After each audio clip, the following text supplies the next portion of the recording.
Howdy, welcome to BanjoBenClark.com. This is your home for learning how to pick on the mandolin, the banjo, or the guitar.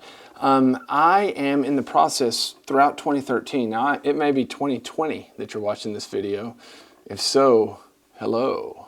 But I'm in the process of 2013 going in and filling in the gaps to where we really have a full curriculum. I say we, meaning me and you, at BanjoBenClark.com, taking beginners, people that have just picked up their instrument, and taking them all the way up as far as they want to go. Okay, so this week is one of those times when we're doing that, aiming more at the beginner side, but this is stuff that more intermediate players probably never learned, or if you're looking for an exercise to gain speed, finger dexterity, this is it. What we're going to learn how to do is take two different double stop patterns, okay?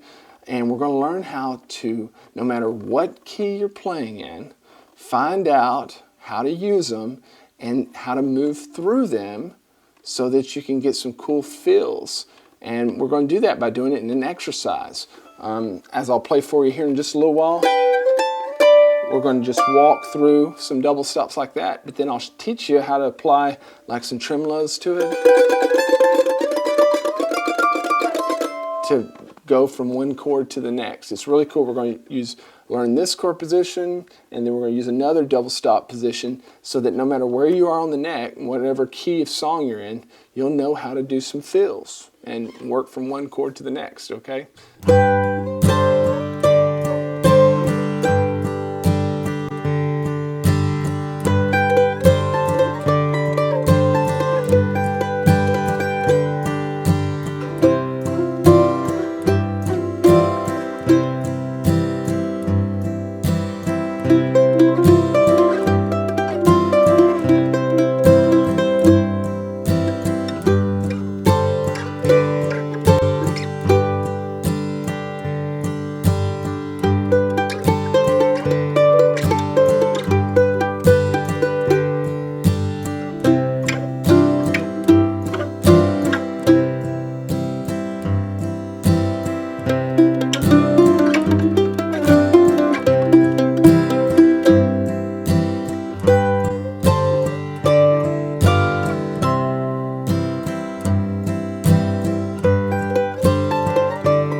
On the website, if you're not watching this on the website, you can go and download the tabs. It's actually 3 pages if you print out the PDF, because it's like 16 different exercises, and I put 1 exercise per line.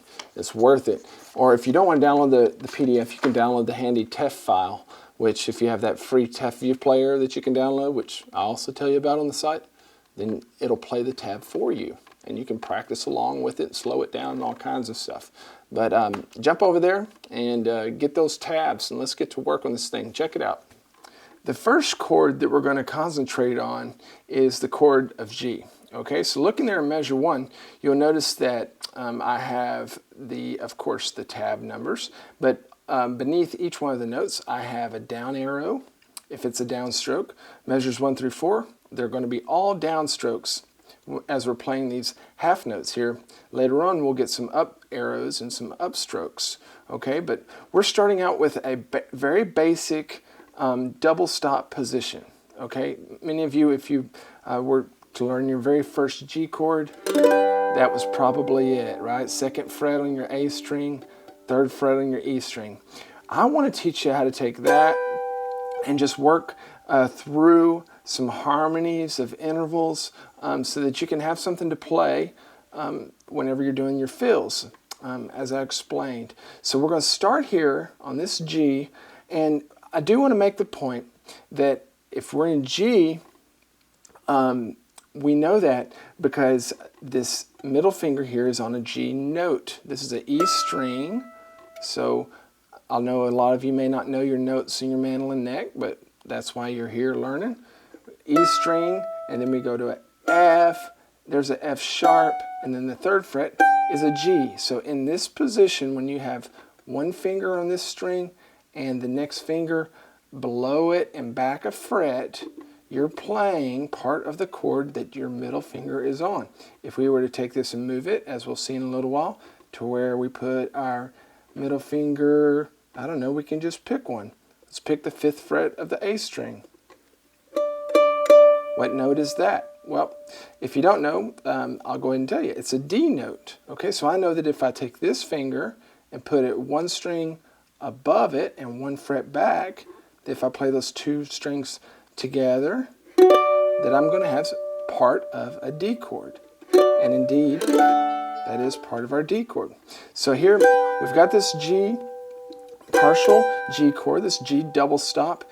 And if I would use these movements to play like maybe as somebody's singing over a G chord, obviously, and we're just going to learn the very basic movements. At first, I'm going to show you how to incorporate some tremolo into that and different things. But we start there with just those notes, and then the second 2 beats in that measure, we're going to move up, use the same 2 fingers, but our interval is going to change between our fingers. You notice that my middle finger went to the 5th fret, that's 2 frets up, whereas my index finger went from the 2nd fret to just the 3rd fret. So we go from being right beside each other to moving up and having a fret separating. It sounds like that. And now we're going to take that same position and in measure 2, move it up 2 frets. We have another inversion of the G chord there. And then we're just going to move it right back down. And then arrive in measure 3 back to our original double stop G shape. Okay, so playing all that together.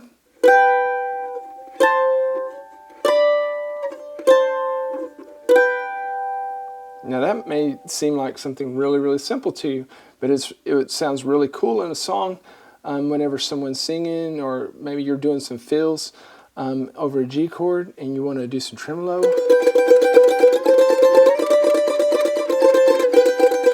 Okay, you're just moving through these intervals, and you don't have to catch every single interval. I could jump up from this particular double stop at the start of measure 1 to the one right at the start of measure 2. So it'd sound like this. Move back down. Okay, so any combination. That's what we're learning how to do today, is just how to work around in these little patterns of double stops. Measure 5, we're going to kind of put it in action and get your right hand picking just a little bit. So we're using the same positions that we just learned in measures 1 through 4, except this time we're playing it in kind of a triplet fashion. Okay, and you notice my pick strokes down there beneath each one of the notes. So we're going triplet, down, up, down, then move up, triplet, and then measure 6, triplet.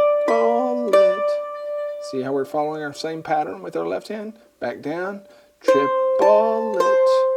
And then when we get to measure 7, we're going to do 2 sets of triplets there. Triplet, triplet. Now notice the difference in measures 5 and 6, our pick strokes. This is how I particularly like to play them, especially when we're going a slower speed, okay? Maybe some kind of ballad.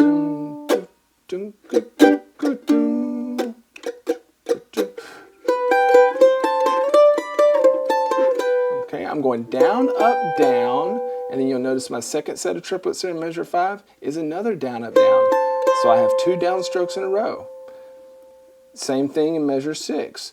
Down, up, down, then another down, down, up, down. But watch what happens in measure 7. We go back to truly alternating. Down, up, down, up, down, up, down. Okay? And that's just, it just feels best for me to play it that way.